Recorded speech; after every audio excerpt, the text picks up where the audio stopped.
नमस्कार दोस्तों, मैं आनंद सिंह स्वागत करता हूं आपका एचएसएससी एग्जाम क्रैकर पर। कैसे हैं आप सभी? उम्मीद है आप लोग बढ़िया होंगे, अपने एग्जाम की तैयारी अच्छे से कर रहे होंगे। और उसी तैयारी को और बेहतर बनाने के लिए आज हम लेकर आए हैं रूरल मार्केटिंग की क्लास नंबर 18, यानी क्लास नंबर 18। भाई, आपको एक बात बता दूं, जो आज की क्लास रहने वाली क्लास नंबर 18, ये हमारी रूरल मार्केटिंग की लास्ट क्लास रहने वाली है। ठीक है, रूरल मार्केटिंग की लास्ट क्लास रहने वाली है, बिल्कुल एंड ऑफ द क्लास। इसके अलावा कुछ बचा नहीं है और रूरल मार्केटिंग में करवाने के लिए। ठीक है जी, तो हमारी रहने वाली है लास्ट क्लास। आज की क्लास के बाद हम कहेंगे कि रूरल मार्केटिंग का जो हमारा सिलेबस है वो हो गया है कंप्लीट। ठीक है, क्या हो गया है? कंप्लीट हो गया है। तो जी, शुरुआत करते हैं हमारे सिलेबस को कंप्लीट करने के लिए। और आगे बढ़ने से पहले बता दें, भाई देखो, सीईटी मेंस के एग्जाम पोस्टपोन्ड हो गए। ठीक है, पोस्टपोन हो गए, सबको पता है।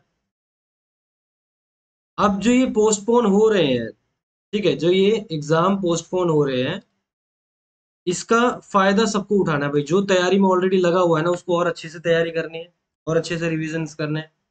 ठीक है, बहुत बेहतर तरीके से रिविजन करने हैं, अच्छे तरीके से, एक कंसंट्रेशन के साथ।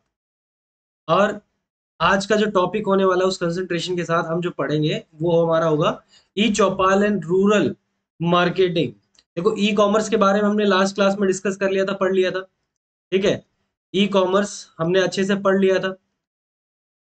तो ई कॉमर्स अगर अच्छे से पढ़ लिया था, तो बचता है हमारे पास कौन सा? ई कॉमर्स के बाद बचता है हमारे पास ई चौपाल और रूरल मार्केटिंग के लिए जो अदर इनिशिएटिव्स चले हुए हैं। ठीक है, ई चौपाल के साथ और ग्रामीण विपणन और अन्य पहल जो स्टार्टिंग की गई है, इन सब के बारे में हम डिटेल में पढ़ेंगे। आगे चलने से पहले आपके लिए इन्फॉर्मेशन है hsscexamcracker.com। ये हमारा टेस्ट का पोर्टल है, जिसपे आप अपने एग्जाम की तैयारी चेक कर सकते हैं जाके। ठीक है, एप्लीकेशन है प्ले स्टोर पर, एप्लीकेशन ऑन प्ले स्टोर। इस प्ले स्टोर पे जाके आप हमारी एप्लीकेशन डाउनलोड कर सकते हैं, एचएसएससी एग्जाम क्रैकर के नाम से। और टेलीग्राम चैनल ज्वाइन कर सकते हैं नोट्स के लिए।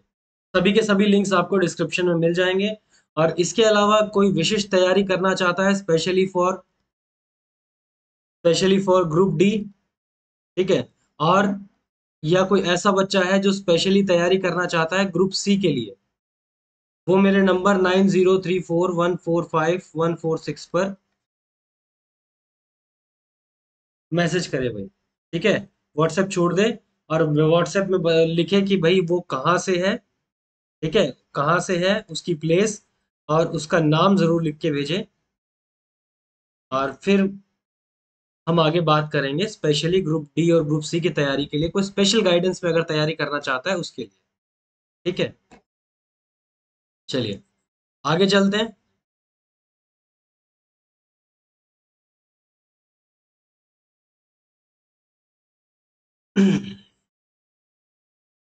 आज का टॉपिक, शुरुआत करते हैं ई चौपाल। शुरुआत करते हैं ई चौपाल। ई चौपाल है क्या? देखो, रूल ई चौपाल, जहां पे शब्द जुड़ गया ना ई, जैसे शब्द था ई कॉमर्स। ठीक है, तो शब्द अगर जुड़ गया ई, तो ई का मतलब समझ जाओ कि वो चीज इंटरनेट से रिलेटेड।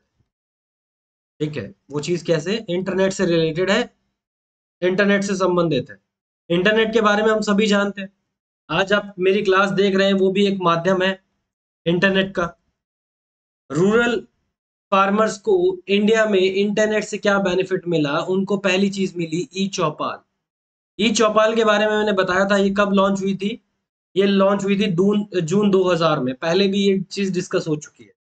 ठीक है, जून 2000 के अंदर ये एक योजना आई ई चौपाल के नाम से, जिसने जितने भी रूरल फार्मर्स थे, जितने भी ग्रामीण किसान थे, ठीक है, ग्रामीण किसान सभी को फायदा पहुंचाया, एक्सटेंडली मतलब पूरे ऑल ओवर इंडिया। और ई चौपाल जो है वो आईटीसी लिमिटेड के द्वारा शुरू किया गया था।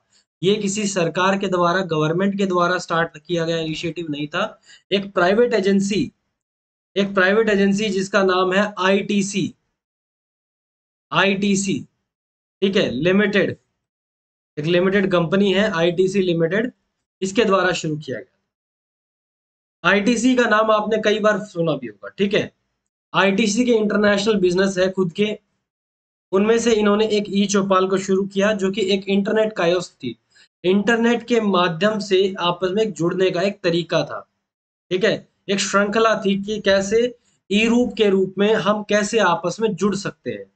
और इसका बेसिक काम क्या था? ये इसका काम था किसानों को आपस में जोड़ना। आईटीसी लिमिटेड ने जब ये जून 2000 में ये इसको बनाया, ठीक है, तो उस समय क्या था, एक स्ट्रैटेजी वर्टिकल इंटीग्रेट चीज देखने को मिली। क्योंकि देखो सन 2000 की बात करें तो हम आज से 23 साल पहले की बात कर रहे हैं। 23 साल पहले अगर हम बात करें तो इंटरनेट इतना फेमस नहीं था। होता भी होगा तो बहुत ही एक आधा कोई होगा स्पेशल केस जिसके पास होगा। 2G से ऊपर तो इंटरनेट फोन में था ही नहीं, ठीक है। तब तक ना कोई 3G आया था, ना ही कोई 4G आया था। तो 2G से ऊपर तो इंटरनेट होता ही नहीं था, ठीक है।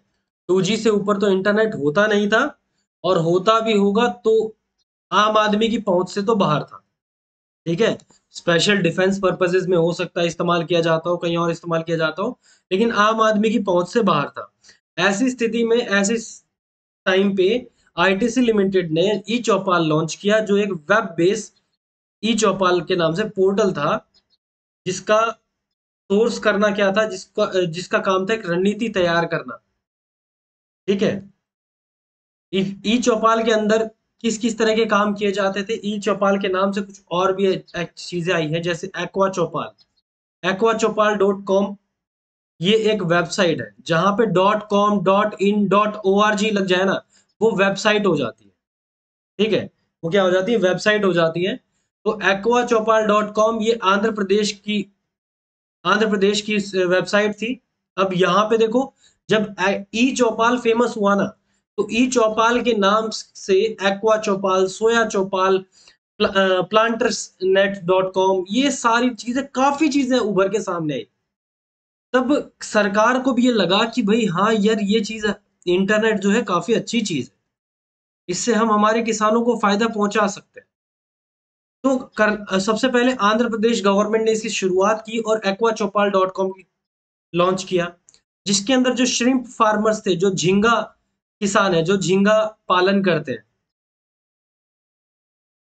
उनको फायदा पहुंचा। दूसरा फिर आया सोया चौपाल। अब सोयाबीन की ज्यादातर खेती कहाँ होती है? मध्य प्रदेश में होती है। तो मध्य प्रदेश ने लॉन्च किया सोया फार्मर्स के लिए, ठीक है। जो सोया किसान है उनके लिए सोया चौपाल। फिर प्लांटर्स नेट .com, ये कर्नाटक ने किया गया, और कर्नाटक फेमस है कॉफी के लिए, तो कॉफी किसानों के लिए, ठीक है। Planters net. अब ये प्लांटर्स, अब जो शब्द है ना, ये प्लांटर्स, ये देखो, ये जो शब्द है प्लांटर्स, ये स्टार्टिंग में कॉफी और चाय के बगानों के जो अंदर काम करते थे, उन्हीं को स्टार्टिंग में संबोधित किया जाता था प्लांटर्स के नाम से। तो कर्नाटक गवर्नमेंट ने लॉन्च किया था, कर्नाटक फेमस है कॉफी के लिए, तो कॉफी के किसानों के लिए planters.com। ऐसे ही बहुत सारे पोर्टल्स बनाए गए, बहुत सारे पोर्टल्स बनाए गए, बहुत सारी वेबसाइट्स बनाई गई, और काफी चीजें देखने को मिली किसानों के संदर्भ में, ठीक है। काफी चीजें देखने को मिली, काफी इनपुट्स देखने को मिले कि फर्टिलाइजर, पेस्टिसाइड, इन सब के बारे में सुविधाएं या इंफॉर्मेशन कह लो, इनपुट्स कह लो, हर चीज प्रदान किया जाने लगा इन ऑनलाइन पोर्टल्स की मदद से। और एक्वा, सोया, कॉफी, इन सभी सेक्टर्स ने बहुत ज्यादा डेवलप किया। नेक्स्ट जो आता है फिर ई चौपाल की बात करें, तो ई चौपाल आज के समय लगभग 3 मिलियन, यानी 30 लाख लोगों के तक पहुंच चुकी है, और लगभग 30,000 विलेजेस कवर कर चुकी है, ठीक है। 3 मिलियन यानी 30 लाख लोगों तक पहुंच चुकी है। 6,000 से ऊपर गांव हो चुके हैं जिनके अंदर ई चौपाल को इस्तेमाल किया जाता है, ठीक है। और सॉरी 30,000 विलेज और 6,003, 6,003 ऐसी ऑनलाइन सुविधाएं हैं, कायोस्क हैं, जो अलग अलग हिस्सों में, देश में अलग अलग तरीके से इस्तेमाल की जा रही है। 30,000 से प्लस गांव, 30 लाख लोग यानी किसान, 30,000 गांव और 6,000 से प्लस कायोस्क यानी ऑनलाइन प्लेटफॉर्म सिस्टम्स जो है वो डेवलप हो चुके हैं। हर एक कायोस्क एक हब एंड स्पोक मॉडल पे चलता है। अब अगर आपको क्वेश्चन यहाँ से बनने की पूरी पूरी उम्मीद है भाई, देखो अब मैं ना यहाँ से आपको एक मॉडल के बारे में बता रहा हूँ, हब एंड स्पोक। ठीक है, हब एंड स्पोक मॉडल। अगर आपको पूछे कि कायोस्क जो इंटरनेट डोमेन्स आते हैं या कोई इंटरनेट वेब पोर्टल बनाया जाता है या ई चौपाल बनाया जाता है, ये किस मॉडल पे आधारित है? अगर आपसे पूछ ले कि ई चौपाल किस मॉडल पे आधारित है, तो आपका जवाब सीधा सीधा एक ही जवाब होना चाहिए, हब एंड स्पोक मॉडल पे आधारित है। ठीक है, हब एंड स्पोक मॉडल के अंदर क्या होता है आने वाली क्लासेस में फिर कभी डिस्कस करेंगे, लेकिन अभी के लिए सिर्फ इसको समझो कि हब एंड स्पोक मॉडल है ये। ठीक है, हब एंड स्पोक मॉडल हो गया। एक सेकंड, चलो बता ही देता हूँ हब एंड स्पोक मॉडल क्या होता है। देखो हब एंड स्पोक क्या किसका बोलते हैं, जैसे आपने साइकिल का पहिया देखा होगा, एक साइकिल या बाइक का पहिया देखा हो, बीच में एक सेंटर में एक लॉक होता है और उससे ना यूं ऐसे ताड़ियां जुड़ी होती हैं। ठीक है, तो हब एंड स्पोक मॉडल इसी को बोलते हैं कि भाई बीच में एक सेंटर शुरू कर दो, एक बीच में कोई मेन मॉडल सेंटर शुरू कर दो और इसको सबको इससे जोड़ दो। ये अपना सामान कहीं बेचना चाहते हैं, ये मान लो जो बाहर वाले गोले हैं छोटे छोटे, ये किसान हैं, ये फार्मर्स हैं, और इनको बीच में एक सेंटर दे दिया कि आप अपना सामान ऑनलाइन रजिस्टर करो और यहाँ आके बेच दो। बात खत्म। आपको ना ही कहीं बाहर भागने की जरूरत है, ना ही कहीं इधर उधर मेहनत करने की जरूरत है। आप सिर्फ अपना सामान इकट्ठा करो, एक जगह लाओ और बेच दो। ठीक है, अपने आप को पहले ही मोल भाव जो करना है वो ऑनलाइन हो जाएगा। ठीक है, क्योंकि हम ई चौपाल से जुड़े हुए हैं और ई चौपाल से जुड़े हुए मोल मोल भाव वगैरह ऑनलाइन हो जाएगा और आप अगर बेचने के लिए संतुष्ट हो तो आप एक जगह आओ, अपना सामान दे जाओ, आपकी भड़क खत्म, आपकी टेंशन खत्म। ये क्या है, हब एंड स्पोक मॉडल है। यानी सभी अलग अलग बिखरे हुए किसानों को एक जगह एक सेंटर पे इकट्ठा कर दो। यही कंसेप्ट होता है सेंट्रलाइजेशन का। यही किसका कंसेप्ट होता है, सेंट्रलाइजेशन का, यानी केंद्रीयकरण का। ठीक है, अगर आप केंद्रीयकरण के बारे में भी समझोगे तो ये भी वही मॉडल है। हब एंड स्पोक केंद्रीयकरण कहो या हब एंड स्पोक मॉडल कहो, लेकिन आपको बोलना है कि भाई अगर ई चौपाल या कायोस्क किस मॉडल का पार्ट है, तो हब एंड स्पोक मॉडल का पार्ट है। ठीक है, इसके अंदर ई चौपाल स्पोक के रूप में है और आईटीसी क्या है, आईटीसी क्या कर रहा है, खरीद रहा है। अब आपने कई बार आईटीसी वगैरह का उसका सुना होगा, जैसे ट्रेन वगैरह में आप गए हो, चाय आपने पी हो और आपको उसके ऊपर आईटीसी का ब्रांड मिला हो, या आईटीसी ब्रांड अगर आप सर्च करके देखोगे तो भी आपको पता लग जाएगा कि आईटीसी जो लिमिटेड है वो बहुत पुराना ब्रांड है और बहुत पहले का ब्रांड है। ठीक है, कायोस्क में निवेश, उस समय का जो इन्वेस्टमेंट था कायोस्क में 2.5 लाख रुपए था। आज में 2.5 लाख रुपए में कुछ नहीं होगा, लेकिन उस समय था इसका इन्वेस्टमेंट 2.5 लाख रुपए। इन कायोस्क को चलाने के लिए पहले क्या होता, देखो हर किसी को इंटरनेट नहीं आता था। आज तो क्या है कि बच्चा ना, मेरा 4 साल का बेटा, वो मुझसे ज्यादा अच्छा फोन चला लेता है। उसको पता है कि भाई कैसे यूट्यूब खोलना है, कैसे क्या करना है, किस पे क्या करना है, उसको अच्छी तरह पता है। ठीक है, उसको ये पता है कि ये बटन दबा के मैं कुछ बोलूंगा तो भी यूट्यूब मेरी वॉइस रिकॉग्निशन से या मेरी आवाज सुन के भी मेरा रिजल्ट निकाल के दे देगा। मुझे जो भी कार्टून देखना है उसका मैं सिर्फ नाम लूंगा और वो मेरे सामने हो जाए पहुंच जाएगा। मतलब मेरे बेटे को ये पता है। लेकिन अगर यही चीज मैं अपने 4 साल के समय इमेजिन करूं तो मुझे इसके बारे में कोई नॉलेज ही नहीं थी। ठीक है, तो कहने का मतलब क्या है, जो कायोस्क है उस समय लोग इतने पढ़े लिखे नहीं थे, तो उस समय इनके मैनेजमेंट के लिए, प्रबंधन के लिए संचालकों को रखा जाता था। एक प्रशिक्षित व्यक्ति होता था गांव में, एक पढ़ा लिखा व्यक्ति है।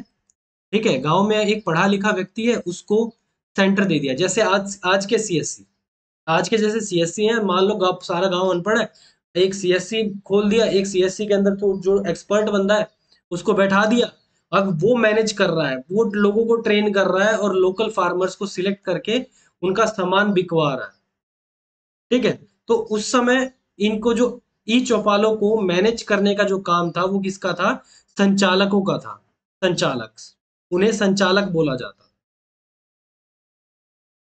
नेक्स्ट हम आते हैं, आगे बढ़ते हैं, जो ई चौपाल का मेन काम क्या था, मेन मोटिव, अगर उद्देश्य पूछ ले, कोई बड़ी बात नहीं है अगर आपसे ई चौपाल का उद्देश्य पूछ लिया जाए। ई चौपाल के लिए उद्देश्य क्या लिखेंगे आप? उद्देश्य में आप लिखेंगे कि जो बीच के जो बिचौलिए थे ना, मध्यस्थ जो व्यक्ति होते हैं, बिचौलिए होते हैं, उनको इलिमिनेट करना, उनको खत्म करना। यानी देखो, पहले क्या होता है कि आप किसान हैं, किसान क्या करता था, अपनी जो फसल है वो बेचता था मंडी के किसी व्यापारी को, और इस व्यापारी से डील करती थी सरकार।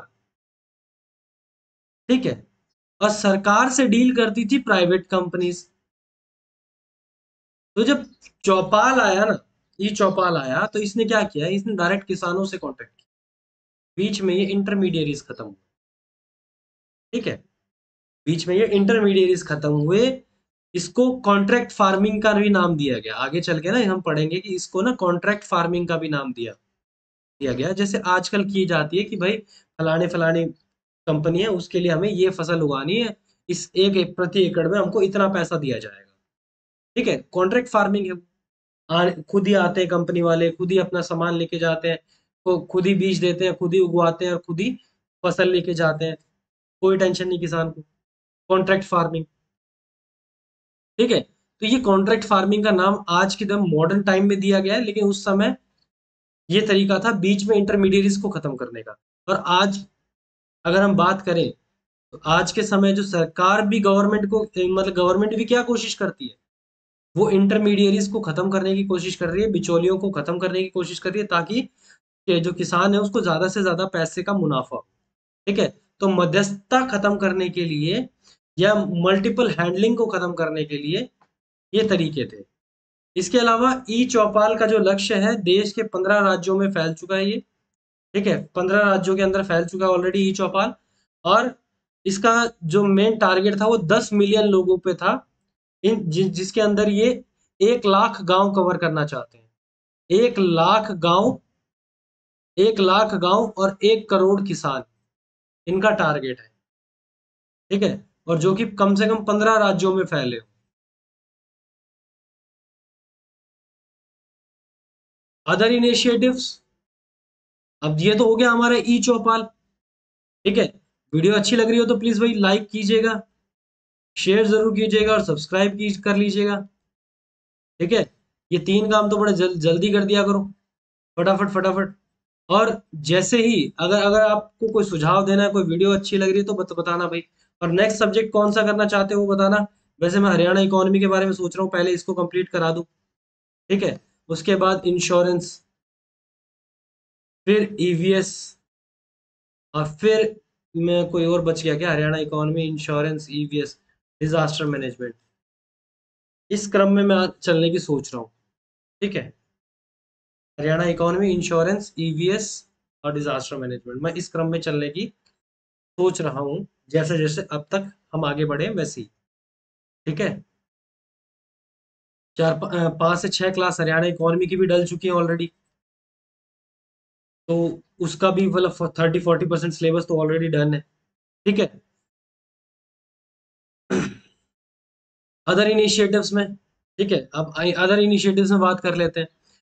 ये जो ई इनिशिएटिव्स है रूरल मार्केटिंग के, उसने काफी सारे इनिशिएटिव्स के बारे में हम बात करेंगे। ई मार्केटिंग तक तकनीक कैसे काम में लाई गई, कैसे बढ़ी गई, ओवरऑल कैसे इसने इम्प्लीमेंट किया गया, ई मार्केटिंग को कैसे बढ़ावा दिया गया, या कैसे ग्रामीण बाजारों में के साथ साथ कुशल प्रभावी ढंग से सामान का आदान प्रदान किया, इंटरनेट ने कैसे एक बेस बनाया, इसके बारे में हम पढ़ेंगे इनिशिएटिव्स के अंदर। देखो, इंडिया की जो इकोनॉमी है ना, भारत की जो अर्थव्यवस्था है, वो कैसी अर्थव्यवस्था है? अगर आपसे कोई सवाल करे कि भारत की अर्थव्यवस्था कैसी अर्थव्यवस्था है, तो आप कहेंगे जी ग्रामीण अर्थव्यवस्था है, क्योंकि 60 से 65%, या बल्कि कह लो कि 70% जो जनता है वो कहाँ रहती है? वो गांव में रहती है। ठीक है, 70% लोग जो हैं वो गांव में रहते हैं। गांव में रहते हैं तो ग्रामीण अर्थव्यवस्था है भारत। शहरी अर्थव्यवस्था में तो केवल लोग ही 30% रहते हैं।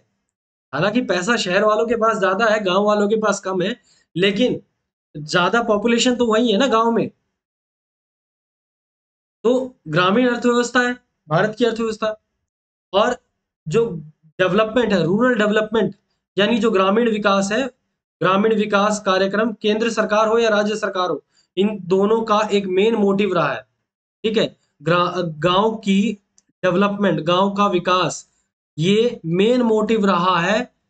चाहे स्टेट गवर्नमेंट हो या सेंट्रल गवर्नमेंट हो, आप जितने भी पिछले प्रोग्राम्स पढ़ोगे, जिन योजनाएं पढ़ोगे जिनके अंदर गांव के विकास करने के लिए बातें की गई है या काम किए गए हैं, उन सब के अंदर आप एक चीज कॉमन देखोगे कि भाई गांव को डेवलप करना चाहती है, चाहे वो सेंट्रल गवर्नमेंट हो। ठीक है, चाहे वो सेंट्रल गवर्नमेंट हो या चाहे वो स्टेट गवर्नमेंट हो, गांव का विकास करना चाहती है, और विकास करना एक अभिन्न अंग माना गया है। ठीक है, इंटीग्रल पार्ट जिसे बोलते हैं, अब इंटीग्रल पार्ट, अभिन्न अंग माना गया है। अगर बुनियादी ढांचे की बात करें स्टार्टिंग में हम, तो स्टार्टिंग में गांव को डेवलप करने के लिए किस चीजों पे ध्यान दिया जाता है? एक तो बुनियादी ढांचे पे, जिसे अधोसंरचना कहते हैं। क्या कहते हैं? इंफ्रास्ट्रक्चर, अधोसंरचना। ठीक है, अधोसंरचना। और उसके बाद आ जाता है हमारा जीवन स्तर। जीवन स्तर को बढ़ाने के लिए एजुकेशन, स्टैंडर्ड ऑफ लिविंग। ठीक है, लिविंग स्टैंडर्ड, इकोनॉमिक ग्रोथ, आर्थिक विकास, बुनियादी सुविधाएं, ये सारी चीजें शामिल है किसी भी जगह को डेवलप करने के लिए। और जब इन सभी चीजों की चीजें पूरी हो जाती हैं, ये सारी तरह की डेवलपमेंट्स हो जाती हैं, तो उसके बाद आती है ये बुनियादी चीजें हैं ये। ठीक है, ये क्या है? ये बेस है। तो अगर ये बेस डेवलप हो गया, उसके बाद हम किस पे आते हैं? भाई अब हमारा देखो, हमारे लिए ना, हम बढ़िया तो पढ़ लिख गए। ठीक है, हम बढ़िया पढ़ लिख गए, हमारे अच्छे मकान बन गए हैं, घर पे एक अच्छा माहौल बन गया है, सब घुल मिल गए हैं, बहुत अच्छी जो बेसिक सुविधाएं हमारी वो पूरी हो गई हैं। तो अब जो इंसान है उसकी इच्छाएं बढ़ेंगी। वो क्या बोलेगा? मुझे फोन चाहिए, क्योंकि मुझे मोबाइल चाहिए, मुझे फोन चाहिए, मुझे बात करनी है। ठीक है, इधर उधर मुझे बात करनी होती है, तो बात करनी होती है तो उसके लिए संचार व्यवस्था चाहिए। ठीक है, अगर आपको एक बार बेसिक इम्यूनिटीज प्रोवाइड कर दी जाए, तो उसके बाद जो आपकी इच्छाएं आएंगी वो आएंगी communication, latest means of communication, जो लेटेस्ट चल रहा है ना वो चीजें चाहिए। ठीक है, कृषि के साधन up to date information on agriculture, मतलब आपको एग्रीकल्चर पे बिल्कुल अप टू डेट इंफॉर्मेशन चाहिए। Weather report. ठीक है, वेदर रिपोर्ट क्यों लाई जाती है? वेदर रिपोर्ट इसलिए लाई जाती है कि भाई जो इंफॉर्मेशन है ना, हमारी वेदर रिपोर्ट इसलिए लाई जाती है कि भाई जो किसानों को ऑलरेडी पता हो जाए कि कैसी सिचुएशन चल रही है। आजकल कहते हैं ना भाई, अपने देसी हिसाब में क्या कहते हैं, बोले यार ये मतलब बारिश शुरू हो जाएगी कल तक। तो साथ में बैठा बोलता है, क्यों करते ना क्यों कर मेरा, मतलब बता रखी है, मतलब अगले 3 दिन की बारिश बता रखी है। तो 3 दिन की बारिश बतानिया है कौन? ठीक है, मेन तो इंपॉर्टेंट ये है ना कि बतानिया है कौन। तो बतानिया कौन है? बतानिया है वेदर रिपोर्ट वाले, जो ऑनलाइन अपडेट करते हैं। और आप अपने फोन में चेक कर लेते हो, यार अगले 3 दिन बारिश का माहौल दिखा रहा है, देखो। ठीक है, आपने फोन उठाया, फोन चेक किया, वेदर रिपोर्ट चेक कर लेता हूँ, हाँ भाई हिसार का वेदर कैसा रहेगा अगले 3 दिन, वो सारा बता देता है। इस बिल्कुल लेटेस्ट अपडेट्स। ठीक है, पहला हमारा बुनियादी ढांचा पूरा हो गया। उसके बाद हमें संचार के नवीनतम साधन, कृषि के नए नए तरीके, नवविचार, नई नई इनोवेशंस, स्वास्थ्य, स्वच्छता, और इन सब चीजों की तरफ हम ध्यान देते हैं। उसके बाद कम्युनिकेशन का रोल हो जाता है, इंफॉर्मेशन टेक्नोलॉजी से जुड़ जाते हैं ये, सूचना प्रौद्योगिकी से जुड़ जाते हैं, इनकी भी भूमिका काफी जबरदस्त रहती है। ठीक है, तो इन्हीं इनिशिएटिव्स के साथ साथ क्या क्या डेवलप चीजें डेवलप की गई? पहली डेवलपमेंट ई पंचायत। ठीक है, पहली डेवलपमेंट ई पंचायत। आप मुझे कमेंट में मत बताएंगे हरियाणा की पहली ई पंचायत कौन सी हुई? ठीक है, हरियाणा की पहली ई पंचायत कौन सी है? तो traditionally panchayat are essential part of rural life. परंपरागत रूप से पंचायत ग्रामीण जीवन का एक अनिवार्य हिस्सा है। देखो पंचायतें, ग्रामीण लोगों की अगर बात करते हैं तो ग्रामीण लोग जुड़े ही पंचायत से होते हैं।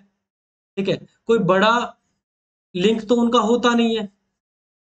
अगर गांव में कोई एक चुटकुला आपने सुना होगा अक्सर, एक बोले ताई चली गई तहसीलदार के पास और कई दिन से बेचारी तहसील में चक्कर काट काट के तंग हो रही थी और गलती से पहुंच गई तहसीलदार के पास। तहसीलदार ने कहा, अरे ये ताई को क्यों तंग कर रखा है, ये ले, ये हो गया साइन, हो गया ताई तेरा काम, जा। और ताई जाते जाते दुआ देगी तहसीलदार को, ये छोरे बोले तने भगवान करे तू पटवारी बने, ये बोले भगवान करे तू पटवारी बने, क्योंकि उस फीमेल ने पटवारी से ऊपर कुछ देखा नहीं था। उस बूढ़ी लुगाई ने, पटवारी उसके लिए सबसे बड़ा आदमी था। ठीक है, और उस तहसीलदार के मिलते ही जिसके एक साइन से उसका सारा काम हो गया, तो उसको ये जाते जाते दुआ देगी कि भाई पटवारी, मतलब हमारा गांव में तो सबसे बड़ा कौन हुआ है, पटवारी हुआ है। तो इस हिसाब से एक, मैं समझाना क्या चाहता था आपको कि भाई परंपरागत रूप से अगर पुराने ट्रेडिशंस को देखें तो जितने भी ग्रामीण लोग हैं ना, गांव के लोग हैं, ग्रामीण लोग हैं, उनका मेन जुड़ाव किससे होता है? वो उनका मेन जुड़ाव होता है पंचायत से। ठीक है, और इसी पंचायत के जुड़ाव की वजह से 73वां संवैधानिक संशोधन आया। तो 73वां संवैधानिक संशोधन आया, 73rd अमेंडमेंट एक्ट 1992। ठीक है, हरियाणा में लागू किया गया 1993 में। और इसको क्या कहा गया? तीसरे स्तर की सरकार। ये थर्ड लेवल ऑफ गवर्नमेंट बनी। जो पंचायती राज के एक्ट आने के बाद पंचायती राज को ग्राम स्तर की सरकार बताया गया, और वो भी तीसरे स्तर की। ठीक है, ये शुरुआत हो गई है। और सूचना प्रौद्योगिकी ने सरकार को ग्रामीण स्तर पर पंचायत राज शुरू करने में मदद की। अब इसी इंफॉर्मेशन टेक्नोलॉजी की मदद से, मतलब कह लो कि ग्राउंड लेवल पे, ग्रामीण लेवल पे पंचायती राज शुरू करने में मदद की सरकार की। इन पंचायत के माध्यम से जितने भी बुनियादी लोग थे ना, जो स्टार्टिंग में बुनियादी लोग हम कहते हैं, बुनियादी लोग यानी बेसिक जो सर्विसेज करते हैं, first level of government, central government यानी, ठीक है, तक जो भी जरूरत थी उस पहुंच गई, इंटरेक्शन हुआ थ्रू ई पंचायत। अब यहाँ पे क्या है, यहाँ इश्यूज डिस्कस होने लगते हैं। जैसे ई पंचायत की बात है, ये तो थर्ड लेवल ऑफ गवर्नमेंट है। बीच में क्या है देखो, ऊपर सेंट्रल गवर्नमेंट आती है, ठीक है, बीच में स्टेट गवर्नमेंट है, राज्य सरकार है, और नीचे फिर पंचायत है। पंचायत को बोला जाता है थर्ड लेवल ऑफ गवर्नमेंट। ये थर्ड लेवल है, ये फर्स्ट लेवल है, ये सेकंड लेवल है। अब इनकी कोई समस्याएं हैं, स्टेट का पूरी नहीं कर पा रहा। पंचायतों की कोई समस्याएं हैं जो राज्य पूरी नहीं कर पा रहे हैं, और इंटरनेट की सुविधाओं की वजह से ये इंफॉर्मेशन सेंटर के पास पहुंच गई। सेंटर ने बोला यार स्टेट को, कोई तुम समस्या सॉल्व क्यों नहीं कर पा रहे हो इनकी? इन्होंने बोला जी हमारे पास सफिशिएंट साधन नहीं है, इनकी समस्याएं हम सॉल्व नहीं कर सकते। तो सेंटर बोलता हमारे पास तो है, हम सॉल्व कर देंगे। तो एक तरह की लोगों की जो आवाज है, जरूरत है, जरूरत का एहसास है, वो कनेक्टिविटी दे रहा है। ठीक है, उसको कनेक्टिविटी मिल रही है कि भाई हमें कहाँ से जाना है, किसके पास जाना है, किसको कनेक्ट करना है। ये सारी सुविधाएं हमें ई पंचायत की मदद से मिल रही है। नो ऑब्जेक्शन सर्टिफिकेट, देखो अब ई पंचायत के थ्रू अलग अलग तरीके के व्यापार के लाइसेंस भी जारी किए गए। ठीक है, अगर आपने पहले से कोई काम किया है उसके लिए एनओसी लेनी है, एनओसी होता है नो ऑब्जेक्शन सर्टिफिकेट, अनापत्ति प्रमाण पत्र बोलते हैं। नो ऑब्जेक्शन सर्टिफिकेट को हिंदी में अनापत्ति प्रमाण पत्र, यानी नो ऑब्जेक्शन सर्टिफिकेट, और शॉर्ट फॉर्म में एनओसी, ये जारी करवाना हो। डेथ और बर्थ का कोई सर्टिफिकेट बनवाना हो, हाउस प्रॉपर्टी यानी गृह संपत्ति से रिलेटेड कोई सेवाएं हो, या बीपीएल का डाटा हो। ठीक है, बीपीएल का डाटा वगैरह उठाने के लिए आजकल तो हमारे ट्रिपल पी आईडी आ गई है ना हमारे पास, परिवार पहचान पत्र। ठीक है, और इसके लिए हमारे पास सरल पोर्टल है, सरल पोर्टल। तो एनओसीज के लिए, जन्म मृत्यु के लिए सरल पोर्टल है। ये हरियाणा में भी ये सुविधाएं चल रही है। तो आपको ना कहीं कनेक्टिविटी मिल जाएगी। जब इन टॉपिक्स को हम डिस्कस करेंगे, समझेंगे ना, तो अब आपको समझ में आ जाएगा कि यार ये सारे काम तो हम अभी हो रहे हैं हमारे, लेकिन ये बुक्स क्योंकि ऑलरेडी पुरानी लिखी गई हैं और पुराने कंटेंट को शामिल किया गया है, तो अभी के कंटेक्स्ट में यहाँ से आपके प्रेजेंट से पूछेगा। यहाँ पे आपके करंट से रिलेटेड क्वेश्चन आएंगे कि भाई अभी एट प्रेजेंट ये सुविधा प्रदान करने वाला कौन सा पोर्टल है। ठीक है, गरीबी रेखा के नीचे का डाटा निकालने के लिए हरियाणा सरकार ने कौन सी योजना शुरू की गई है? परिवार पहचान पत्र शुरू किया गया है, इसमें पूरी फैमिली इनकम बता दी जाती है। ठीक है, ग्राम सभा के कोई एक्शन, ग्राम सभा की कोई कार्रवाई होती है और वो आपको कार्रवाई पसंद नहीं है, तो उसकी रिपोर्ट कहाँ आप करेंगे, ये सारी डिटेल्स इसमें मिल जाती है। ठीक है, उसके अलावा ई सेवा, नेक्स्ट आ जाता है हमारा ई सेवा। ई सेवा का मतलब, अब सेवा है तो सेवा यानी कोई सर्विसेज है, सर्विस है। अब ई सेवा का मतलब क्या है? ई सेवा एक वन स्टॉप सॉल्यूशन है। वन स्टॉप सॉल्यूशन का मतलब वही हब एंड स्पोक मॉडल, एक जगह आपकी सारी समस्याओं का निवारण। One stop service started by Andhra Pradesh government, यानी आंध्र प्रदेश का सरकार द्वारा वन स्टॉप सर्विस के नाम से एक उद्देश्य चलाया गया, एक मोटिव चलाया गया, जिसको कहते हैं ई सेवा। अब ये ई सेवा है क्या? ई सेवा यानी कंप्लीट सॉल्यूशन आपको एक ही जगह मिलेगा, आपको इधर उधर भटकने की जरूरत नहीं है। ठीक है, गवर्नमेंट ऑफ आंध्र प्रदेश ने ये आईटी की यानी इंफॉर्मेशन टेक्नोलॉजी की मदद से ये काम शुरू किया। ठीक है, सरकारी विभागों को संयोजित कर किया और उनको एक उनका एक अपना एक दृष्टिकोण बताया, अभिन्न दृष्टिकोण अपनाने के लिए कहा कि भाई सरकार जितने भी आम आदमी को जितने भी सरकार से काम पड़ते हैं, ठीक है, उन सभी कामों को, जितने भी काम पड़ते हैं उन सभी कामों को एक सिंगल प्लेस पे किया जाना चाहिए, एक सिंगल प्लेस पे किया जाना चाहिए ताकि इस आम आदमी को परेशानी ना आए। तो आंध्र प्रदेश सरकार ने ई सेवा सर्विस शुरू की। अगर आपसे पूछा जाए कि ई सेवा कौन सी सरकार के द्वारा शुरू की गई, तो आपका जवाब होगा आंध्र प्रदेश। ठीक है, और उसके अंदर इन्होंने वन स्टॉप सर्विस प्रोवाइड की, सभी डिपार्टमेंट्स को कनेक्ट किया गया और बोला गया कि आपको जितनी भी सुविधाएं हो सारी एक ही स्थान पे देनी है। ई सेवा के अंदर ट्रांसपेरेंट एफिशिएंट बनाया, इसको पारदर्शी बनाया, कुशल बनाया, थोड़ा लचीला और विश्वसनीय भी बनाया, फ्लेक्सिबल भी और रिलायबल भी। अब जितने भी सर्वल स्टेट्स है, बहुत सारे ऐसे राज्य हैं जिसमें जो ई सेवा केंद्र चला रहे हैं। ठीक है, जिसे हम सीएससी का नाम देते हैं। हम क्या देते हैं? जिसे हम सीएससी का नाम देते हैं। हरियाणा में क्या कहते हैं? सीएससी। हरियाणा भी एक है उनमें से। हरियाणा में सीएससी के नाम से चलता है, आंध्र प्रदेश में ई सेवा के नाम से चलता है। क्लियर है भाई? यहाँ तक मेरे मेरे हिसाब से यहाँ तक तो कोई डाउट है नहीं। और वीडियो अगर अच्छी लग रही है तो भाई लाइक शेयर सब्सक्राइब। ठीक है, तो यूजर्स को जो बेनिफिट मिलते हैं वो क्या? फॉर्म वगैरह भर देते हैं, कोई फाइलिंग करनी हो, कोई पेमेंट करना हो, यहीं से हो जाता है एक जगह से। ई सेवा के थ्रू आप बिल भर सकते हो, इलेक्ट्रिसिटी भर सकते हो, वाटर का, बिजली का, पानी का, अदालत का कोई शुल्क है, कोर्ट की फीस है वो भर सकते हो, डेथ सर्टिफिकेट, बर्थ सर्टिफिकेट ये ले सकते हो, रिजर्वेशन करा सकते हो। ठीक है, अलग अलग एप्लीकेशंस डलवा सकते हो, सामाजिक आर्थिक जो योजनाएं हैं उनका लाभ उठा सकते हो, ट्रांसपोर्ट सर्विसेज बुक करा सकते हो, अपने जैसे ट्रेन की टिकट वगैरह बुक करा ली वो भी यहीं से करा सकते हो। यानी इंटरनेट पे आपको कंप्लीट सॉल्यूशन एक ही जगह पे देना आंध्र प्रदेश के लिए ई सेवा कहलाता है, और हरियाणा में क्या कहलाते हैं? सीएससी। ठीक है, हरियाणा में क्या कहलाते हैं? सीएससी कहलाते हैं। और आजकल तो एक सीएसपी भी चल रहा है ना, कस्टमर सर्विस पॉइंट। एक कस्टमर सर्विस सेंटर और एक कस्टमर सर्विस पॉइंट। तो ये सारी सुविधाएं हमें देखनी जाती है। नेक्स्ट आता है हमारे पास ई किसान मंडी।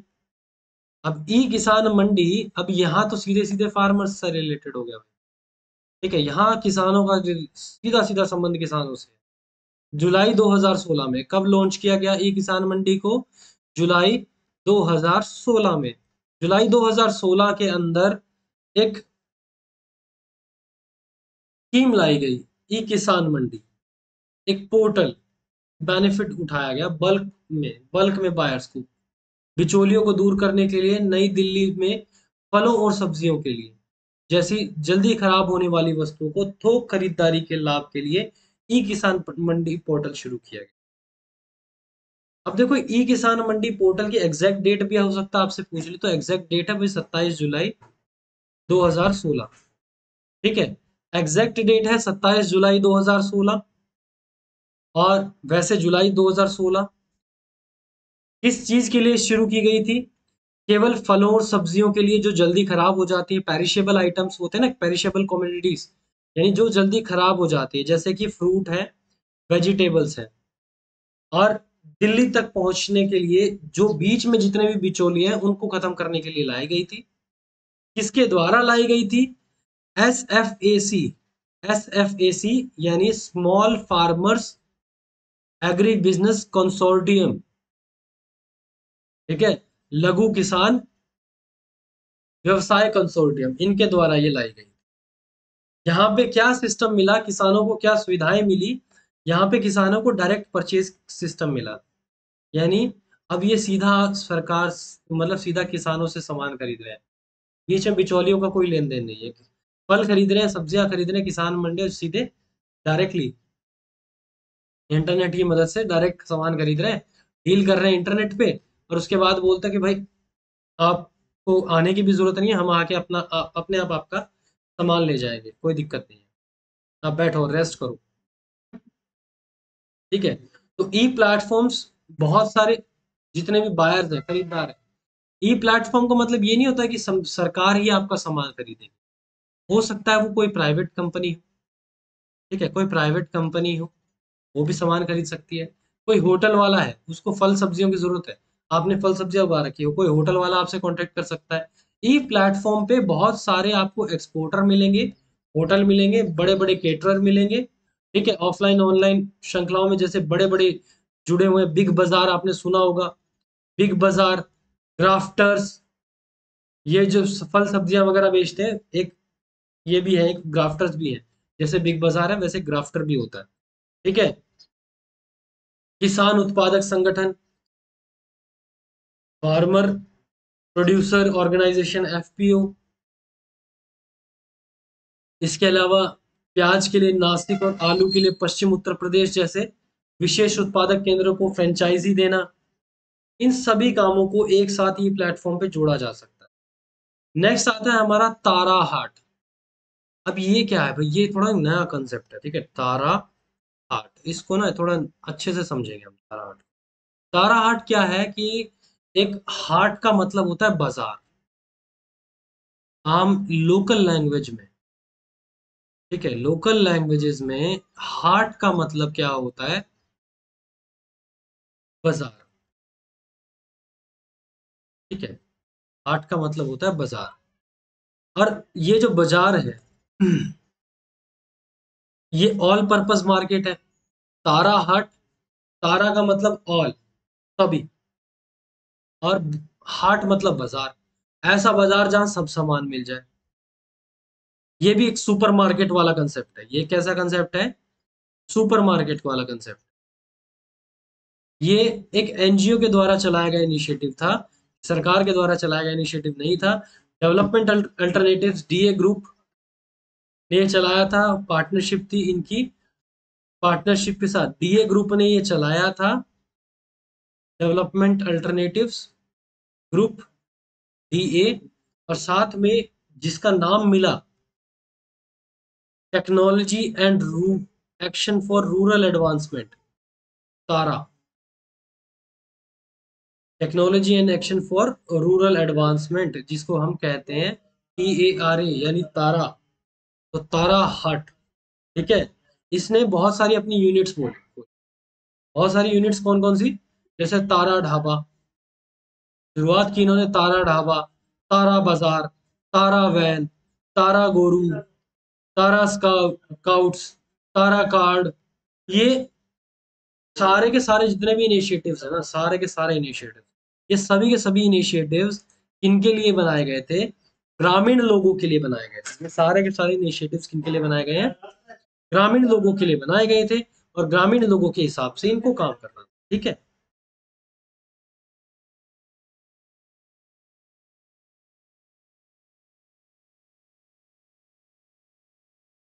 ठीक है जी। तो आज की वीडियो थोड़ी लंबी ज़रूर होने वाली है, क्योंकि मेरे को देखो आज ये टॉपिक खत्म कंप्लीट ही करना है, ठीक है। मैं ये सोच के आया ही नहीं था कि भाई मेरे को इस टॉपिक को पेंडिंग छोड़ना, आज ही टॉपिक ही कंप्लीट करना है, ठीक है। तो ताराहाट को डीए डेवलपमेंट अल्टरनेटिव ग्रुप की मदद से बनाया गया। और ताराहाट को की शुरुआत कब की गई? 1 जून 2000, सन 1 जून 2000 को ताराहाट की शुरुआत की जाती है। और कहाँ शुरू की जाती है? यूपी में बुंदेलखंड नाम से जगह है, वहां पे है प्रदेश झांसी, झांसी की रानी। आपने सुना होगा झांसी की रानी, ठीक है। तो झांसी से इसकी शुरुआत की गई। झांसी के पास, झांसी बड़ा एरिया, और उसमें अगर सब एरिया कहे तो बुंदेलखंड, ठीक है। सब एरिया क्या है? बुंदेलखंड। तो बुंदेलखंड वाले एरिया में इसकी शुरुआत की जाती है, जिसका उद्देश्य है मध्य प्रदेश को। अरे एक सेकंड भाई, झांसी मध्य प्रदेश? नहीं नहीं नहीं नहीं नहीं, सेकंड। मध्य प्रदेश, हाँ, मध्य प्रदेश। मध्य प्रदेश में इसको क्यों बोला गया है? देखो मैं बताता हूँ आपको। जो बुंदेलखंड का जो रीजन है ना, एंशियंट टाइम में अगर हम बुंदेलखंड का जो रीजन की बात करें, पुराने समय की, तो बुंदेलखंड किसी पर्टिकुलर जगह का नहीं, पूरे एक एरिया का नाम है, ठीक है। जिसमें यूपी की लगभग 7 डिस्ट्रिक्ट हैं, झांसी वगैरह ये सब इंक्लूड होती है। और एमपी, जो मध्य प्रदेश है, उसका उत्तरी इलाका, नॉर्दर्न पार्ट, उसकी टोटल 6 डिस्ट्रिक्ट।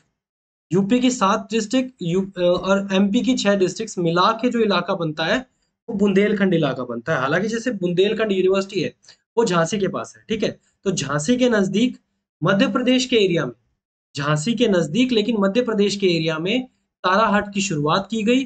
कब शुरुआत की गई? 1 जून 2000 को की गई, ठीक है। ताराहाट की शुरुआत की गई, कब की गई? सन 1 जून 2000 को की गई। और इसका काम था कि जो मध्य प्रदेश के किसान हैं उनको जो ग्रामीण भारत से को मतलब बाहर की दुनिया से जोड़ना, मेन इनका काम यही था, ठीक है। इन तब इनका विस्तार जो हुआ, बहुत सारे राज्यों तक हुआ, बहुत सारे इन्होंने डेवलपमेंट की। और इन सब डेवलपमेंट के साथ उस कह लो उत्पादों के साथ या सेवाओं के साथ की जितनी भी विस्तृत श्रृंखलाएं हैं, सभी प्रोडक्ट सर्विसेज इन्होंने अपनी पहुंचाई है, ठीक है। नेक्स्ट हम पढ़ेंगे दृष्टि। दृष्टि यानी नजर, ठीक है। दृष्टि, नजर। अब इसका काम क्या है? ये एक रूरल मार्केटिंग का है। ये भी एक रूरल मार्केटिंग के लिए काम आने वाला एक इनिशिएटिव था, दृष्टि, ठीक है। इसमें क्या किया? ग्रामीण आबादी के जितने भी किसान हैं, सबको एक सरकारी कार्यक्रमों का लाभ वगैरह बताना, बाजारों के बारे में जानकारी देना, निजी सूचना प्रदान करना, और या लेन देन के बारे में जानकारी देना, ये सारे काम थे। इस सॉफ्टवेयर के अंदर मतलब इन्होंने सिर्फ क्या दी है? इंफॉर्मेशन देने के लिए है। दृष्टि का जो सॉफ्टवेयर है वो सिर्फ और सिर्फ इंफॉर्मेशन देने के लिए है भाई, इंफॉर्मेशन देने के लिए, और कुछ नहीं, ठीक है। बिल्कुल लेटेस्ट सॉफ्टवेयर यूज किए गए, अत्याधुनिक सॉफ्टवेयर का उपयोग करके, बस इस इनका काम है इंफॉर्मेशन देना, ठीक है। उसके बाद आता है भूमि। भूमि जब लॉन्च किया गया कर्नाटक गवर्नमेंट के द्वारा। किसने लॉन्च किया? कर्नाटक सरकार ने ये लॉन्च किया। और कर्नाटक सरकार ने इसको भी ऑनलाइन प्रोजेक्ट की तरह शुरुआत की गई। ऑनलाइन प्रोजेक्ट था ये भूमि। इसका मेन काम था लैंड रिकॉर्ड्स, यानी भूमि के जो हिसाब किताब है वो रखने, ठीक है। का रिकॉर्ड रखना, उसको प्रबंधन करना काफी आसान हो गया कर्नाटक सरकार के लिए जब से उन्होंने ये भूमि पोर्टल को लॉन्च किया था। इसके अंदर क्या है कि 20 मिलियन से ज्यादा ग्रामीण लोगों के रिकॉर्ड हो गए। लगभग 2 करोड़ से ज्यादा जो ग्रामीण लोग हैं, उनके जमीनों के रिकॉर्ड हो गए। और लगभग 6.7 मिलियन लोगों को स्वामित्व मिला, यानी खुद की जमीन पे उसका उनको मालिकाना हक मिला इस पोर्टल की वजह से। और इस पोर्टल की वजह से जो भ्रष्टाचार है उसकी कोई गुंजाइश नहीं रहती, ठीक है। अब मान लो कि मैं फीस कटवाना चाहता हूँ, मेरे को ना मेरे फादर की जमीन मेरे नाम करानी है, ठीक है। मेरे नाम करानी है, और मैं जाता हूँ स्टैम्प पेपर्स वगैरह पे अपनी फीस जमा कराता हूँ, और फीस मुझे बता दी जाती है कि आपकी ना ऑनलाइन फीस है और ये फीस 1000 रुपये लगने वाली है। तो सामने वाला अगर मुझसे 1001 रुपया भी ले रहा है, तो मैं उसको कह सकता हूँ ये 1 रुपया किस चीज का एक्स्ट्रा ले रहा है भाई, फीस तो 1000 रुपये है, ठीक है। इसी के साथ जब बायोमेट्रिक फिंगर ऑथेंटिकेशन शुरू किया गया, क्योंकि इसमें जो कर्नाटक सरकार है वो चाहती थी कि करप्शन की कोई गुंजाइश बचे ही ना। ठीक है, इसके अंदर आपको बायोमेट्रिक कॉन्फ़िगरेशंस भी देखने को मिलेंगी। बायोमेट्रिक से मतलब अब क्या होता है कि जैसे आधार कार्ड है, आधार कार्ड से पैसे भी निकलते डलते भी हैं। अगर आप आपके अकाउंट से पैसे निकालना चाहते हो, आधार कार्ड की मदद से निकालना चाहते हो, आप जाके अपना फिंगरप्रिंट देते हो और उसके एक ऑथेंटिकेट डाटा मिल जाता है। अब हमने फॉर्म भरे, हमारे जैसे जैसे हमारा पेपर होगा, पेपर होने से पहले हमारा बायोमेट्रिक लिया जाएगा, जिसमें हमारे अंगूठे वगैरह, हाथ वगैरह रजिस्टर किए जाएंगे। फिर हमसे मतलब वो ऑनलाइन भी वेरीफाई करेंगे। ठीक है। हाँ, और उसके बाद जब हम डॉक्यूमेंट वेरिफिकेशन के लिए जाएंगे, तब फिर से हमारे वेरिफिकेशन की जाएगी कि ये वही बंदा है जो पेपर देने आया था या कोई और आ गया है। ठीक है, क्योंकि इस परियोजना को मतलब स्वयं टिकाऊ कह सकते हो कि सेल्फ सस्टेन है। तो मतलब इस ये एक ऐसी परियोजना थी जिसने खुद को चलाने का पैसा खुद ने इकट्ठा कर लिया। ठीक है, जैसे भूमि प्रोजेक्ट है, इसने बहुत important services the land owners को। तो इस कहने का मतलब ये जो योजनाएं हैं भूमि के मालिकों को महत्वपूर्ण सेवाएं प्रदान करती है, भूमि रिकॉर्ड रखती है, और रिकॉर्ड का एक शीर्षक में बदलाव का अनुरोध करना है, मतलब एक बदलाव को आगे बढ़ाती है कि भाई आज जमीन किसके नाम है, कल जमीन किसके नाम होगी, नेक्स्ट टाइम किसके नाम होगी। तो ये एक बदलाव को आगे बढ़ाती है कि भाई जनरेशन से जनरेशन जो जमीनें ट्रांसफर होती हैं वो कर्नाटक में इस पोर्टल के थ्रू हो रही है। और क्योंकि ये पोर्टल सेल्फ रिलायंस पोर्टल है, सेल्फ रिलायंस का मतलब क्या है, आत्मनिर्भर। सेल्फ रिलायंस पोर्टल है, सेल्फ रिलायंस का मतलब है आत्मनिर्भर है भाई ये। ठीक है, इसकी प्रॉपर इस पोर्टल की प्रॉपर फीस है, जिसकी मदद से ये पोर्टल खुद चलता है।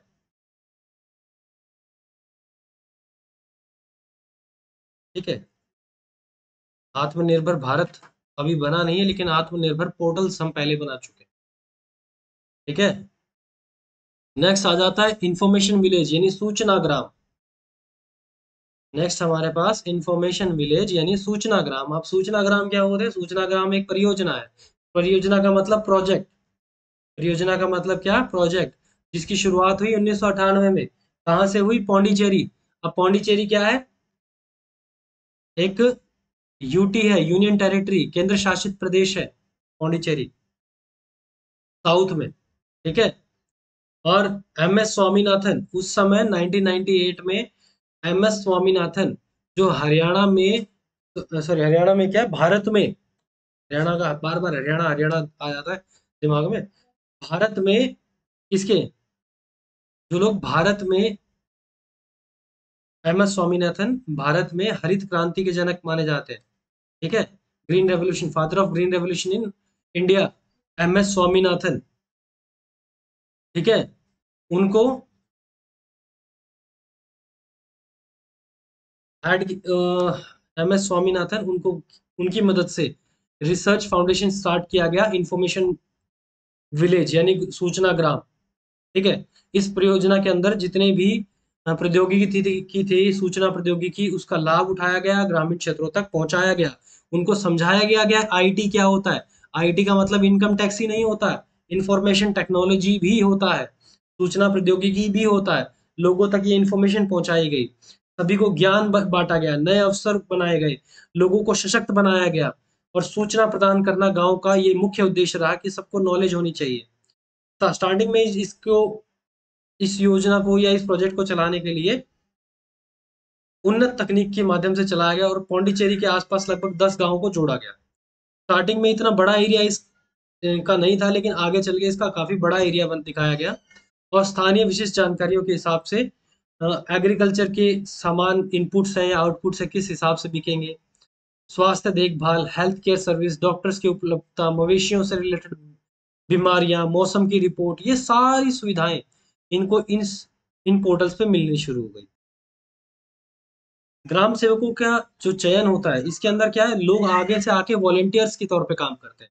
ग्राम स्वयं सेवक यानी ग्राम के जो वॉलेंटियर्स हैं वो अपने आगे से आके अपना काम करते हैं और कंप्यूटर वगैरह की ट्रेनिंग वगैरह देते हैं 3 महीने की इसके अंदर, ताकि विलेजेस में इंफॉर्मेशन आसानी से पास की जा सके। ठीक है, नेक्स्ट आता है हमारा प्रोजेक्ट आई शक्ति। प्रोजेक्ट आई शक्ति सेटअप है Hindustan Hindustan liver limited HLL के द्वारा। एक ये हिंदुस्तान लिवर लिमिटेड, ये भी एक कंपनी है भाई, प्राइवेट कंपनी, ठीक है, लेकिन इसको भारत की नवरत्न कंपनियों में भी गिना जाता है। बहुत इंडिया की बहुत पुरानी कंपनी है, ठीक है। HLL नवरत्न में है नहीं, नवरत्न में मिनी रत्न में, मिनी रत्न में है, ठीक है। नवरत्न, मिनी रत्न, महारत्न, ऐसी इस तरह की कंपनी बटी होती है, उनके अंदर मिनी रत्न में है HLL, हिंदुस्तान लिवर लिमिटेड। इन्होंने संपर्क किया कुछ महिलाओं से, ठीक है। उन महिलाओं ने बनाया सेल्फ हेल्प ग्रुप। उन महिलाओं ने इकट्ठा होके जन्म दिया एक सेल्फ हेल्प ग्रुप को, और बोला कि भाई हम आपके लिए काम करेंगे। लेकिन ये काम क्या कर रहे हैं कि शुरुआत कहाँ हुई? आंध्र प्रदेश में हुई। इस प्रोजेक्ट की शुरुआत कहाँ होती है? आंध्र प्रदेश में होती है। और किनकी? हिंदुस्तान लिवर लिमिटेड के द्वारा की जाती है। और किनकी मदद से की जाती है? वहां की लोकल महिलाओं के द्वारा, ठीक है। वहां की लोकल महिलाओं के द्वारा इनकी मदद की शुरुआत की जाती है। समूह की साझेदारी के साथ काम किया जाता है। और लोगों की ना इसमें प्रतिक्रिया बड़ी जबरदस्त आई थी। प्रोजेक्ट आई शक्ति, अब प्रोजेक्ट आई शक्ति जो लॉन्च किया गया उसमें मेन क्या थे? लोगों को जोड़ा गया, कुछ गांव के इंपॉर्टेंट इंपॉर्टेंट मेंबर्स को इकट्ठा कर लिया, जैसे कि सरपंच है, स्कूल में पढ़ाने वाला मास्टर, शिक्षक, ये बेचारे हर जगह फंस जाते हैं, ठीक है। जनगणना हो तो इनको भेजेंगे, कोई इन्फॉर्मेशन हो तो गांव में इनको भेजेंगे, कोई कुछ भी हो, मतलब शिक्षकों के ऊपर पढ़ाने से अलावा और भी बहुत सारा बर्डन रहता है सरकारी स्कूलों में, तो ठीक है, बोलते हैं ये पढ़ाते नहीं पढ़ाते नहीं, पढ़ाएं कहाँ से? इनके ऊपर बर्डन इतना ज्यादा डाल देते हैं, ठीक है। चलो आगे चलते हैं। डॉक्टर्स वगैरह को, इन सब को एक ग्रुप में लाके जोड़ते हैं, मजबूत करने के लिए आमंत्रित किया जाता है। मतलब सबको लाके एक सोशल रिलेशनशिप में, जो इम्पोर्टेंट इम्पोर्टेंट आदमी है, जो गांव का किसी भी वक्त भला कर सकते हैं जब भी उनको जरूरत पड़े, तो ऐसे लोगों को इकट्ठा करके एक जगह एक कांटेक्ट में रखा जाता है प्रोजेक्ट आई शक्ति के द्वारा। इस कायोस्क से, इस इंफॉर्मेशन से ऑडियो विजुअल्स आते हैं। अगर आपकी तबीयत खराब हुई, अगर आपकी तबीयत खराब हुई, स्वास्थ्य से या स्वच्छता से रिलेटेड कोई दिक्कत है, आप डॉक्टर से बात करो डायरेक्टली। ई गवर्नेंस से रिलेटेड है, सीधा सरपंच से वीडियो कॉल करो, ऑडियो विजुअल्स, ठीक है। सुनाई भी देगा और दिखाई भी देगा, ऑडियो विजुअल्स की बात कर रहे हैं। शिक्षा से रिलेटेड है तो टीचर से बात करो, कृषि से रिलेटेड है साइंटिस्ट से बात करो, एम्प्लॉयमेंट से रिलेटेड है सरकार से बात करो, लीगल सर्विसेज है तो वकील को भी जोड़ के रखेंगे ये, ठीक है, वकील जुड़ा होगा इनके साथ। वेटनरी साइंस में वेटनरी जो डॉक्टर होगा वो जुड़ा होगा पशु चिकित्सा के लिए। इन सभी व्यक्तियों को एक साथ एक जगह पे जोड़ के रखने का काम कौन कर रहा है? प्रोजेक्ट आई शक्ति कर रहा है। प्रोजेक्ट आई शक्ति, आईसीआईसीआई बैंक ने भी इसको काफी मदद की है। ऐसा नहीं कि इन्होंने अपने आप अकेला ही चला लिया। HLL काफी बड़े रूप में इनका काम किया है, लेकिन आईसीआईसीआई बैंक ने भी इनको सपोर्ट किया है, ठीक है, रूरल इंडिया को बढ़ाने के लिए। और उपभोक्ताओं को कई परियोजनाओं का लाभ ये दिलाने में मदद करते हैं। उसके बाद एक आता है ज्ञान दूत। अब ज्ञान दूत का मतलब क्या है? अब जैसे मैं ये आपके लिए ज्ञान दूत हूँ, मैं आपको नॉलेज प्रोवाइड कर रहा हूँ। ज्ञान दूत कौन होता है? नॉलेज प्रोवाइड करने वाला। तो ये शुरुआत नॉलेज किसने दी? मध्य प्रदेश की सरकार ने नॉलेज दी। अब मध्य प्रदेश की सरकार क्या कहती है? उन्होंने ज्ञान दूत प्रोजेक्ट चलाया सन 2000 में। कब चलाया? सन 2000 में उन्होंने एक प्रोजेक्ट चलाया, ठीक है, एक चलाया प्रोजेक्ट। मध्य प्रदेश गवर्नमेंट ने इनिशिएट किया ज्ञान दूत, और फिर शुरुआत की गई, ठीक है, फिर शुरुआत की गई। कहाँ पे? मध्य प्रदेश में कहाँ पे? धार डिस्ट्रिक्ट में। ई कॉमर्स, ई गवर्नेंस से रिलेटेड सारे काम किए गए, ठीक है। जनवरी 2000 में शुरू की गई ज्ञान दूत परियोजना। ग्रामीण लोगों के और सरकार के बीच में एक जुड़ाव का काम इसने किया, जुड़ने का काम किया गया। और इस परियोजना को इंटरनेट कनेक्शन की स्थापना शामिल है, यानी लोगों को वाईफाई प्रोवाइड कराना। अब होते हैं ना, रेलवे स्टेशन पे जाते हैं हम, फ्री वाईफाई मिलता है, आधे घंटे के लिए फ्री वाईफाई, ठीक है, उसके बाद भी फिर फ्री रहता है लेकिन उसकी स्पीड कम हो जाती है। तो स्टार्टिंग में जाओगे आधे घंटे के लिए रेलवे स्टेशन पे वाईफाई, गांव को वाईफाई, ग्रामीण वाईफाई लगाए जा रहे हैं, गांव में वाईफाई जोड़े जा रहे हैं, गांव को इंटरनेट से जोड़ने के लिए। ये बेसिक सब सुविधाएं हैं जो सरकार देना चाहती है, ठीक है।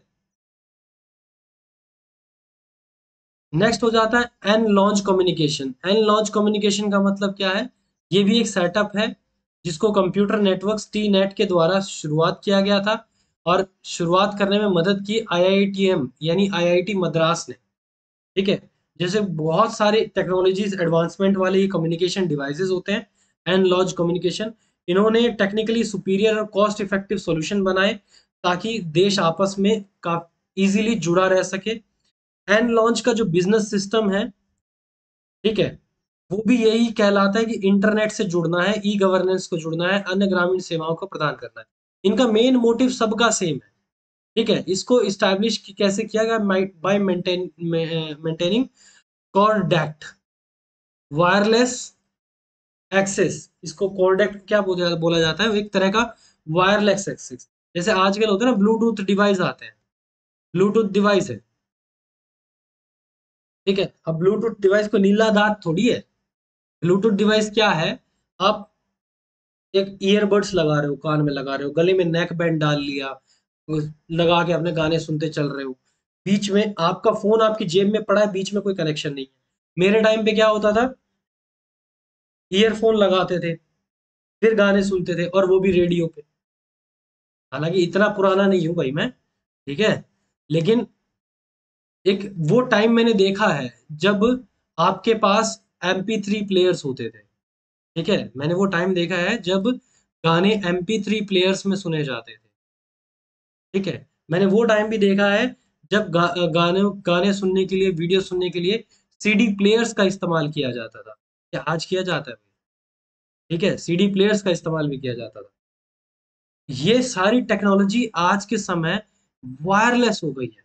तो वायरलेस टेक्नोलॉजी को डेवलप करना एन लॉन्च कम्युनिकेशन कहलाता है, ठीक है। और इसी के एनवायरनमेंट के अंदर रूरल मार्केट्स में लोगों के पास ये चीजें पहुंचाने का, आज देख लो किसी भी गांव की लाइब्रेरी में जाके देख लो, हर बच्चा या तो नेक बैंड यूज कर रहा है या वो ईयर डॉट्स लगा के यूज कर रहा होगा। ऐसा एक आधा ही, मतलब अगर 50 बच्चों की लाइब्रेरी है तो 50 में से 5 बच्चे भी ऐसे नहीं होंगे जो ईयरफोन लगा के क्लास अटेंड कर रहे होंगे। 50 में से 5 भी ऐसे बच्चे नहीं मिलेंगे जो ईयरफोन लगा के अटेंड कर रहे होंगे क्लास। सबके पास ब्लूटूथ सिस्टम्स है, वायरलेस सिस्टम्स है। और एक समय ऐसा था जब ईयरफोन लगा के ही सुना जा सकता था और कोई तरीका ही नहीं था, ठीक है। एक वो समय था जब जैक खराब हो जाता था ना ईयरफोन का, बेचारे होश उड़ जाते थे, ठीक करवाने के लिए दुकान के चक्कर काटने पड़ते थे, ठीक है। अब खराब हो गया तो हो गया, क्या फर्क पड़ता है, ब्लूटूथ से कनेक्ट कर लेंगे, अल्टरनेट्स मिल गए, ठीक है। तो इस टेक्नोलॉजी को, वायरलेस एक्सेस की टेक्नोलॉजी को क्या बोलते हैं? कॉर्डेक्ट। याद रखिएगा, वायरलेस टेक्नोलॉजी को बोलते हैं कॉर्डेक्ट, ठीक है। इस सिस्टम का की स्थापना की गई आईआईटीएम के द्वारा, आईआईटी मद्रास के द्वारा, और जो हमारे कंप्यूटर नेटवर्क्स हैं, telecommunication and computer networks, TE net, T net, इनके द्वारा, प्लस आईआईटीएम, आईआईटीएम मद्रास, इनके द्वारा इसकी शुरुआत की गई।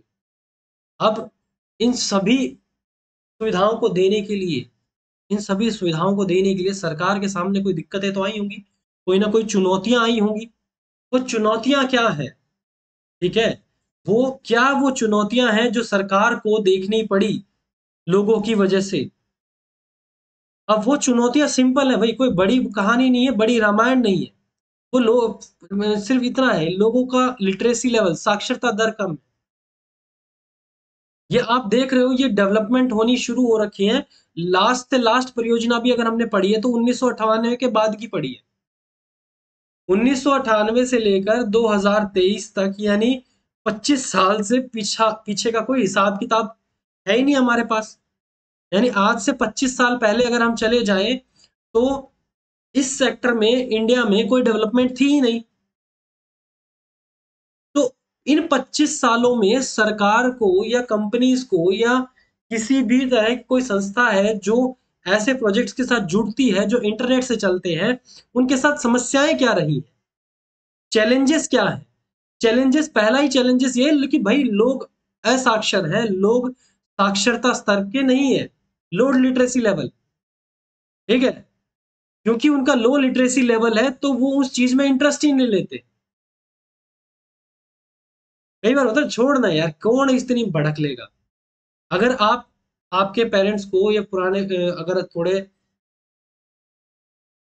ठीक ठाक मिडिल क्लास फैमिली से नहीं है और थोड़े पुराने हिसाब किताब के आपके पेरेंट्स हैं और उनको आप एंड्रॉइड फोन उनके हाथ में दे दो, तो वो क्या बोलते हैं, है कि नहीं, इसने बोले अपना छोटा सा वो लिया, एक फोन उठा ले, एक तक फोन, एक बटन फोन उठा ले और दूसरे तक काटते।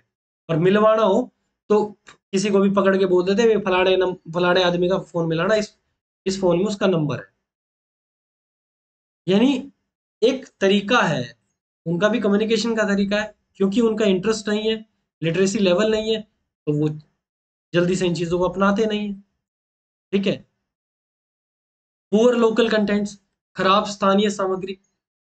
अब गांव में अगर स्थानीय सामग्री की बात करें, लोग इंटरनेट से कनेक्ट होना चाहते हैं, लोग देखना चाहते हैं, लेकिन सीएससी नहीं है मान लो गांव में, छोटा सा गांव है, सीएससी वाले को प्रॉफिट नहीं लग रहा, वो नहीं खोल रहा, तो गांव में कंटेंट ही पूरा नहीं है, सामग्री पूरी नहीं है, इंटरनेट एक्सेस नहीं है, कम इंटरनेट की पहुंच है, गांव में बिजली नहीं है, वाईफाई वाईफाई लगवा दिया, गांव में बिजली नहीं आ रही, क्या फायदा। महंगे महंगे उपकरण लगवा दिए, बोला कि भाई आपके गांव में वाईफाई लग जाएगा, 5,000 रुपये पर घर, एक घर के साथ देना पड़ेगा, कहाँ से लाएंगे, ग्रामीण परिवेश में पहले से रह रहे हैं। तो कॉस्टली इक्विपमेंट्स का होना, महंगे उपकरणों का होना, बिजली की कमी पूरी ना होना, इंटरनेट की पहुंच कम होना, कंटेंट से यानी सामग्री पूरी ना होना, हर किसी के पास एंड्रॉयड फोन नहीं है, हर किसी के पास लैपटॉप नहीं है, ठीक है, हर किसी के पास कंप्यूटर पीसी डेस्कटॉप नहीं है, या हर किसी का इंटरेस्ट नहीं होता, हर कोई पढ़ा लिखा नहीं होता।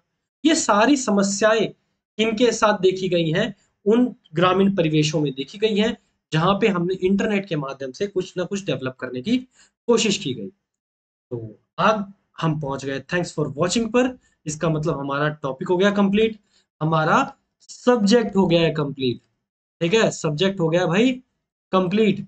इससे ज्यादा ना आपको कुछ पढ़ना है, ना इससे ज्यादा कुछ करना है, लेकिन अगर किसी को डाउट हो तो वो मैसेज करे 9034145146 के ऊपर, ठीक है। अगर स्पेशल ग्रुप में, गाइडेंस वाले ग्रुप में जुड़ना चाहते हो, और हाँ मैं अभी आपको एक बात बता दूं कि ये जो ग्रुप अभी जो स्पेशल गाइडेंस के लिए बना रहा हूँ, अब ये पेड ग्रुप हो चुका है भाई, ठीक है। पहले मैंने इसको फ्री रन किया था, अब ये ग्रुप हो चुका है पेड। तो ये सोच समझ के करना मैसेज मेरे पास कि भाई अब ये पेड है, अगर आप फ्री के बारे में सोच के कर रहे हो तो प्लीज अभी मत करना, ठीक है। फ्री दोबारा फिर कभी देखेंगे जब दोबारा कैपेसिटी होगी कि फ्री चला सके, अभी पेड है, ठीक है जी। चलो, तो वीडियो अच्छी लगी हो तो प्लीज लाइक कीजिएगा, शेयर कीजिएगा और सब्सक्राइब जरूर कीजिए चैनल को, ठीक है। ये सारे तीनों काम जल्दी जल्दी फटाफट कर दिया करो, ओके। मिलते हैं नेक्स्ट सब्जेक्ट के साथ, कमेंट कीजिएगा कि आपको नेक्स्ट सब्जेक्ट कौन सा चाहिए।